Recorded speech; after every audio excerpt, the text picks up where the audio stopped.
नमस्कार प्रियजनों, आप देख रहे हैं सूटी पाठशाला। आप सभी का बहुत बहुत स्वागत है। मेरी आवाज़ अभी उतनी बुलंद नहीं रहेगी क्योंकि हेल्थ इशूज चल रहे हैं। थोड़ा मैं आराम से ही बोलूँगा और आप सभी को पूरी बात जो है वो बहुत ही आराम से समझना है। अभी आपको ये एक ट्वीट दिख रहा होगा, एक्स दिख रहा होगा, जिसपे मैंने एक एक्स करा हुआ है बीएचओ वीसी साहब और अपने एजुकेशन मिनिस्टर को टैग करके। सभी बच्चों को जाकर रिट्वीट मारना है। ये आपके मॉप अप राउंड बीएचओ 2023 के डेट बढ़ाने को लेके है, एक्सटेंड करने को लेके है। क्योंकि आज सुबह से लगातार 1500 के ऊपर ही कॉल्स होंगे, बहुत सारे मैसेजेस। उतना पॉसिबल नहीं हो पाया कि हर किसी का कॉल का रिप्लाई दे सकूं। फिर भी मैं पूरी कोशिश किया कि मैं आपकी प्रॉब्लम को सॉल्व करूं। किसी का फॉर्म नहीं ओपन हो रहा है, किसी के फॉर्म में इस तरीके से मेंटेनेंस लिख के आ जा रहा है, किसी का प्रेफरेंस नहीं ओपन हो रहा है, किसी का लिख रहा है प्रेफरेंस लाइव इनकम्प्लीट। बहुत सारे हैं, जैसे बगल में यहाँ पे 2 स्क्रीनशॉट मैंने शेयर किया हुआ है। फिर मैंने देखा कि कुछ बच्चों के एकदम स्मूथली फिलअप हो रहे थे। जैसे ही पेमेंट पे गया तो अचानक से उसका पेमेंट ही नहीं ले रहा है। तो ये तमाम जो प्रॉब्लम्स मॉपअप राउंड के साथ रही है, एक कुछ निर्दयी किस्म के लोग हैं जिनके लिए मैं शब्द सोशल मीडिया पे नहीं यूज कर सकता क्योंकि सही नहीं है। मतलब सही है क्योंकि इनके लिए तो कुछ भी बोलो कमी है। फिर भी आदमी अपने बारे में क्यों बोले, छोड़ो, जाने दो। बस यूं समझ लो ना कि जब इनके बच्चे के साथ होगा तब ये समझ में आएगा। बड़े खत्म क्वालिटी के लोग हैं जिसके अंदर मतलब इंसानियत नाम की चीज ही नहीं है। मतलब कभी सोचे नहीं कि हाँ बच्चे कितना परेशान हो रहे हैं। कर्नाटका का बच्चा है, वो कैसे अचानक से आके आपसे अपना काम करवा लेगा, या कोई केरला का बच्चा है, कोई जम्मू एंड कश्मीर का हो, कोई बिहार का है, कोई छत्तीसगढ़ झारखंड का है, या यूपी के किसी शहर से है। अगर आप इस तरीके से इतना पैनिक कर दोगे, आपका जब पोर्टल ही रेडी नहीं है, आप कैसे काउंसलिंग करा रहे हो? इतने दिन से पूरा एकदम ये बहुत ही गंदा एक्सपीरियंस रहा। इस 4.5 सालों में मेरा बहुत गंदा एक्सपीरियंस रहा इस पर्टिकुलर काउंसलिंग 2023 को लेके। और ऊपर से हमारे जो ये वीसी साहब है, जो वर्तमान वीसी साहब है, मतलब ये कैसे इंसान है, क्यों बैठ गए भाई? जब आपको मतलब ये वीडियो प्लीज वीसी साहब तक भी जाए तो अच्छी बात है। कभी आपको वीसी साहब अगर मिल जाए ना तो आप प्लीज बुरा मत मानना। मैं आपको एक बात बताना चाहूंगा, ठीक है, आपकी पर्सनैलिटी बहुत अच्छी हो सकती है, आपके अकाउंट में बहुत करोड़ों रुपए हो सकते हैं, आप बहुत पढ़ाई लिखाई करके आए होंगे, मुझे पता है कि आपका एक्सपीरियंस तो अच्छा ही होगा। आप एजुकेशनल बैकग्राउंड से आ रहे हो तभी आप यहाँ तक पहुंचे हो। आप इतने ऐसा नहीं है कि आप यूं ही बीएचयू के वीसी बना दिए गए होंगे। लेकिन आप अपना पैशन भी चेक करते एक बार। अगर आपका बीएचयू जैसे यूनिवर्सिटी में पैशन नहीं नजर आ रहा था तो आपको यहाँ वीसी नहीं बनना चाहिए था। अरे भाई, हमारी गवर्नमेंट किसी और को वीसी बना देती, वो कम से कम चॉइस तो रखती ना, कम से कम वो रिव्यू तो करती कि आपकी एडमिशन कमेटी क्या कर रही है, आपकी पॉलिसी मेकिंग कमेटी क्या कर रही है, आपका एकेडमिक सेक्शन क्या कर रहा है, आपका फाइनेंस सिस्टम सेक्शन क्या कर रहे हैं। बस एडमिशन तक की बात नहीं वीसी साहब, आप एक बार यहाँ के एकेडमिक पे भी ध्यान दो। आप मेरे बारे में अगर नहीं जानते हो तो आप मेरे डिपार्टमेंट का नाम सुन लीजिएगा, मास कम्युनिकेशन नाम है मेरे डिपार्टमेंट का। अब आपको पूरी कहानी याद आ गई होगी। तो एक्चुअली मैं उसी की बात कर रहा हूं। बस आपके ना डिसीजन लेने की वजह से पिछले 3 महीनों से, उससे भी ज्यादा, मैं बैठा हुआ हूं और मेरे साथ मेरा पूरा बैच बैठा हुआ है। क्यों? क्योंकि आपके अंदर पोटेंशियल नहीं है डिसीजन लेने का। और ये वीडियो अगर हमारे कंट्रोलर ऑफ एग्जामिनेशन कंट्रोलर साहब देख रहे हैं, ये वीडियो अगर हमारा सीएसी देख रहा है, ये वीडियो हमारे प्रोफेसर, हमारे एचओडी, डीन देख रहे हैं, हमारे असिस्टेंट प्रोफेसर भी देख रहे हैं, तो मैं उनसे भी कहना चाहूंगा कि बीएचयू का माहौल बहुत गंदा कर रहे हो आप लोग। इसमें कुछ लोग तो बहुत अच्छा कर रहे हैं, लेकिन कुछ लोग बस राजनीति और वर्चस्व की लड़ाई में आप लोग बहुत गंदा कर रहे हो। मध्यम वर्गीय परिवार के बच्चे यहाँ पे आते हैं, एक अट्रैक्शन है इस यूनिवर्सिटी में, इसकी एक ब्रांड वैल्यू है, शिक्षा ग्रहण करने आते हैं, लेकिन आप वो भी कायदे से नहीं देना चाहते हो। कुछ फैकल्टी डिपार्टमेंट बहुत स्मूथली रन कर रहे हैं, लेकिन कुछ फैकल्टी डिपार्टमेंट में बस राजनीति होती है। खैर हमारा वो मुद्दा नहीं है, राजनीति अच्छी चीज है, मैं उसको गंदा मानता भी नहीं हूं। बिना राजनीति के देश ही नहीं चल सकता, वो तो हर देश का एक यूनिट है। लेकिन कम से कम जब शिक्षा के इस केंद्र में आपका एक दाखिला हुआ, जब शिक्षा के केंद्र में आप एक पद को हासिल किए हो, एक पद पे आसीन हो, तो कम से कम आप उस एक मीनिंग को तो समझते हैं ना कि आप क्यों यहां पे आए। आज पूरा सोशल मीडिया भरा पाओ, मेरे वीडियोज के कमेंट देख लेना, बच्चा आपको क्या बोलता है। बच्चों थोड़ा इनको बोल के बताना है कि एक्चुअली ये कैसे हैं, ये आपके बारे में क्या सोचते हैं, आप इनको थोड़ा बताना जरूर। कम से कम ये मेरे वीडियो देखने के बाद अगर ये थोड़ा भी कॉन्शियस है, थोड़ा भी इनका चेतन माइंड है, थोड़ा भी आईक्यू सही है, तो कम से कम विचार जरूर करेंगे कि मैंने कुछ गलत नहीं बोला है। और हाँ, मेरा वीडियो देखने के बाद ये भी मत सोच लीजिएगा कि मैं कोई प्रोपेगेंडा वाला छात्र हूं। मैं आपका वो होनहार छात्र हूं जो आपके यहां से यूजी किया, आपके यहां से ही पीजी कर रहा हूं, और आपके यहां से ही आगे पढ़ने की प्लानिंग भी है। क्योंकि बीएचयू में कमी नहीं है, ये मत सोच लेना, बीएचयू में कमी नहीं है। कुछ आप जैसे मानसिकता वाले लोग इस बीएचयू को खराब करना चाहते हैं। तो सुधरना पड़ेगा, सुधरना पड़ेगा,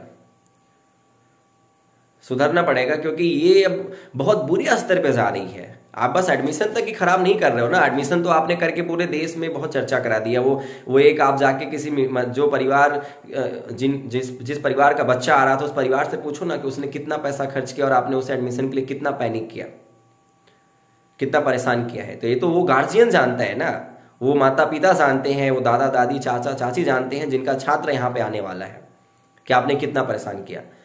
लेकिन उसके बाद यहाँ के बीवॉक के छात्र भी जानते हैं, यहाँ के मास कॉम के छात्र भी जानते हैं, यहाँ की आर्ट्स फैकल्टी जानती है, बाकी बहुत सारे डिपार्टमेंट है जो आपका हाल जानते हैं। तो मेरा अनुरोध है कि ये सब चीजें आप फिक्स करिए, इसको रिजॉल्व करिए। ये विश्वविद्यालय आपको मिला है विश्वविद्यालय को बेहतर बनाने के लिए। हमारे देश की जो रैंकिंग है पूरे वर्ल्ड में, वो टॉप 100 में भी नहीं आती है हमारे देश की यूनिवर्सिटीज की। तो बस अपने देश में रैंकिंग लगा लगा के कभी NRF 3, कभी 4, कभी 6, ये जो पोस्टर्स आप चिपका रहे हो ना, इस पोस्टर से आपकी प्रोडक्टिविटी पे कोई बदलाव नहीं आ रहा है। आपके प्लेसमेंट सेल कैसे काम करती है, एक बार आप प्लेसमेंट सेल पे बात करिएगा। अगर आपको कोई बात नहीं समझ में आती है वीसी साहब, तो एक बार मैं बता रहा हूं, मैं आपका छात्र हूं, आप मुझे एक बार अपने मौका दीजिए। आप एक बार अपने ग्राउंड टेबल पे बुलाइए, एक बार आप टेबल टॉक करिए। आप मुझे पता है आप तो बहुत बिजी हैं, आप तो अपने प्रोफेसरों को भी टाइम नहीं देते, आप मुझे क्यों देंगे। लेकिन अगर आपको इतना है कि एक बार आप मेरे से बस मुझे आप 24 घंटे का टाइम दे दीजिएगा, अगर मिलना होगा तो आप मुझे 24 घंटे का टाइम दे दीजिएगा। 24 घंटे पहले आप मुझे मेल या कैसे भी करके आप मुझे बता दीजिएगा कि हाँ ठीक है तुम आ जाओ। फिर मैं पूरी रिपोर्ट लेके आता हूं और मैं वो सभी चीजें लिस्ट आउट करके लाऊंगा जो विश्वविद्यालय को बेहतर बना सकती है, और आपको उस पर काम करना होगा। आप ऐसा नहीं करोगे। ये विश्वविद्यालय मैं मानता हूं कि बहुत बड़ा है, लेकिन आपके इरादे भी उतने ही बड़े होने चाहिए जिससे कि विश्वविद्यालय और बड़ा हो जाए, और बस हम अपने इस इंडिया में NRF रैंकिंग नहीं, पूरे वर्ल्ड में रैंकिंग की बात कर सके। हमारे विश्वविद्यालय में किसी चीज की कमी नहीं है, ये बात आपको हमेशा, ये आप, मुझे पता है कि आप शायद इस मेंटेलिटी से भी अपनी एक विचार रखते होंगे कि यहाँ पे गरीब परिवार का बच्चा आता है, ये क्या करेगा पढ़ लिख के, शायद आपकी ऐसी मानसिकता हो सकती है। लेकिन आप ये भी ध्यान रखिएगा कि इसी विश्वविद्यालय के पढ़ने वाले छात्र आज देश के कोने कोने में छाए हैं, और कहीं बहुत बेहतर कर रहे हैं, कहीं देश के लिए काम कर रहे हैं, सेवारत हैं, देश के लिए हमेशा लगे हुए हैं। तो ये विश्वविद्यालय आज इतने सारे लोगों का अट्रैक्शन इसलिए है क्योंकि विश्वविद्यालय बनाया ही गया है ऐसे लोगों के लिए जो यहाँ पे अपनी काबिलियत दिखा के आए, प्रवेश ले, और अपनी उस काबिलियत को और निखारे और अपने स्वर्णिम भविष्य का इतिहास रचे, और इस विश्वविद्यालय के लिए, इस देश के लिए कुछ काम करे। मैं आपको लग रहा है बड़ा नैतिकता की बात कर रहा हूं, लेकिन ये आपको रियलाइज होना चाहिए बीसी साहब कि आप ये सच में बिल्कुल गलत कर रहे हैं, बहुत गलत कर रहे हैं। डिसीजन लेना, डिसीजन मेकिंग एक क्वालिटी होती है किसी भी बड़े पद पे बैठे हुए एक इंसान का, एक आदमी का, एक ऑफिसर का। कैंपस में पिछले कई महीनों से आके पिलर रखा हुआ है लाइट लगवाने के लिए, आप अभी भी वो लाइट रखी हुई है, अभी वो लगी नहीं है। मेरा ऑब्जर्वेशन बहुत तेज है, कैंपस में हर चीज ऑब्जर्व करता हूं, कितने पेड़ कट रहे हैं, कितने पेड़ सूख जा रहे हैं, क्या पेड़ फिर रिप्लांटेशन हो रहा है, सब पता है स्पोर्ट्स ग्राउंड में क्या चलता है, बहुत ऑब्जर्वेशन है। इसीलिए बोल रहा ना कि कभी 24 घंटे का समय बस दे दीजिएगा, मैं पूरी लिस्टिंग लेके आ जाऊंगा, पूरी लिस्टिंग लेके आ जाऊंगा और हर एक डिपार्टमेंट और यूनिवर्सिटी पॉजिटिविटी भी लेकर आऊंगा। कौन से डिपार्टमेंट फैकल्टी ने अच्छा काम किया ये भी लेकर आऊंगा, यूनिवर्सिटी के किस सेक्शन में अच्छा काम हुआ ये भी लेकर आऊंगा। तो अभी फिलहाल मैं आपसे बस यही निवेदन करना चाहूंगा ना कि अंत भला तो सब भला, कम से कम अब तो बच्चों का भला कर दो। ये बच्चे बेहद परेशान हैं, मेरे हाथ में कोई पावर नहीं है, मैं कोई एडमिनिस्ट्रेशन का पार्ट नहीं हूं, नहीं तो मैं ये सब कभी होने नहीं देता।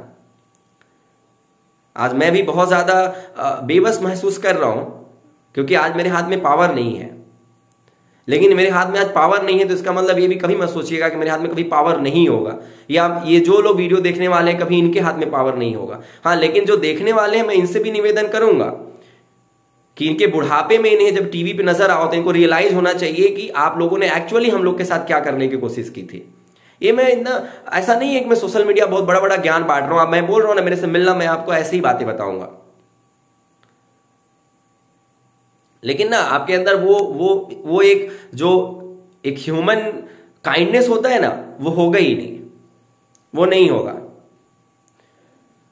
बाकी मैं टोंट मारने के लिए बोल सकता हूं कि आपको शायद कचौड़ी खाना पसंद है तो चाची की दुकान पे नजर आ जाओगे, वो पप्पू का चाय पीते नजर आ जाओगे, बहुत सारे सोशल मीडिया पर आपके पिक्स नजर आ जाएंगे। मैं टोंट नहीं मार रहा हूं, आपकी पर्सनल लाइफ है, आप कचौड़ी खाओ मैं भी खाता हूं, आप चाय पियो मैं भी चाय पीता हूं, आपसे ज्यादा कचौड़ी और चाय पीता हूं मैं, और आप फिर भी गलत दुकान पे खा के पी के आए हो। मैं आप चलिए मैं आपको बताता हूं गोदलिया पे कहां पे और अच्छी कचौड़ी मिलती है, या बनारस में कहां और अच्छी चाय की दुकान है।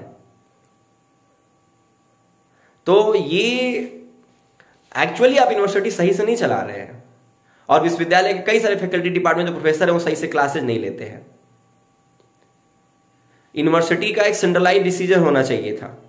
आजकल कोई फैकल्टी डिपार्टमेंट कभी भी एग्जाम लेता है, कभी भी उसके रिजल्ट आते रहते हैं, किसी एक पर्टिकुलर अथॉरिटी का कोई एक डिसीजन नहीं है। अजीब हाल है, यूनिवर्सिटी में कुछ भी गलत होता है तो उसके ऊपर बैठा हुआ इंसान उसके नीचे ऊपर वाले एक्शन नहीं ले सकता है, और आप कभी सुनते ही नहीं हो। बहुत सारी बातें नहीं करनी है, बस मैं आप सभी से निवेदन करता हूं कि इस वीडियो को आप शेयर जरूर करिएगा अपने सोशल मीडिया के जिस भी कोने में आप इसको टैग करना चाहें, VC को भेजना चाहें, अजय कुमार जी को भेजना चाहें, एजुकेशन मिनिस्टर को भेजना चाहें, मिस्टर प्रधान जी को भेजना चाहें, मोदी योगी जी को भेजना चाहें, आप भेज दो। मुझे अच्छा लगेगा कि मेरी बात वहां तक पहुंचेगी। और मोदी जी से भी निवेदन है कि मोदी जी आप कभी शिक्षा पर जरूर बात करिएगा, और कभी BHU आइए, इस बार बस वोट के मकसद से मत आइएगा, कभी आइए और शिक्षा पे बात करने आइएगा।